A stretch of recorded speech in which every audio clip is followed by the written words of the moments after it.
Chapitre 3. On décide donc de se rendre dans un coin reculé de la forêt, un endroit magnifique où la nature possédait l'entièreté des droits. Des arbres et de la végétation partout dans notre champ de vision. Les animaux y vivaient paisiblement. Malheureusement, si on voulait s'entraîner, c'était le seul endroit possible, et je doute qu'après notre passage, ce coin de verdure soit toujours aussi calme. J'ai essayé de me concentrer et de me rappeler comment j'avais fait pour sortir cet orbre de ma main. Casia s'est mis à envoyer des stalagmites. Dans un moment de panique, je me retourne et ferme les yeux, et me rends compte, quelques secondes plus tard, qu'il ne m'est rien arrivé. Et par la même occasion, je ne vois pas où ont atterri les petits blocs de glace. Marouchka frappe des mains et m'informe que mon corps a créé une sorte de bouclier qui a envoyé loin les attaques de Casia. Après nous être entraînés plusieurs heures, nous avons pu constater que nos dons pouvaient nous servir à attaquer, mais également à nous protéger.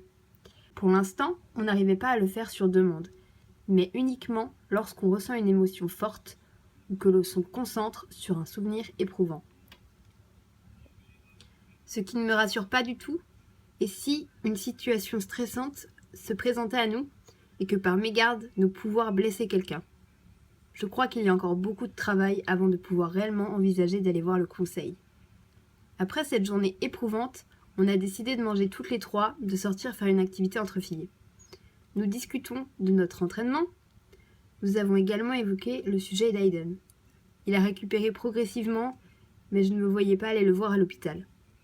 Après ce qui s'est passé, je ne sais pas. S'il a vu la situation, s'il me déteste... À moitié consciente, j'entendais au loin les filles rigoler. Malgré tout, la situation est compliquée. Si la police décide de creuser un peu plus, que va-t-il se passer? C'est écrit dans la loi. Tout être possédant des pouvoirs surnaturels doit être capable de les gérer. Ou encore, aucun être surnaturel n'a le droit de s'en prendre aux humains, peu importe la cause ou la situation. On décide de rentrer. Il est 21h, on est déjà fatigué. Dans quelques jours, c'est la rentrée. Mais où irons-nous? J'avais prévenu mes parents, bien sûr, ils s'inquiétaient. Mais je leur faisais confiance pour pouvoir s'occuper de tout ça. Plus tard dans la soirée, Casia reçut un appel de sa mère, qui était au courant pour moi.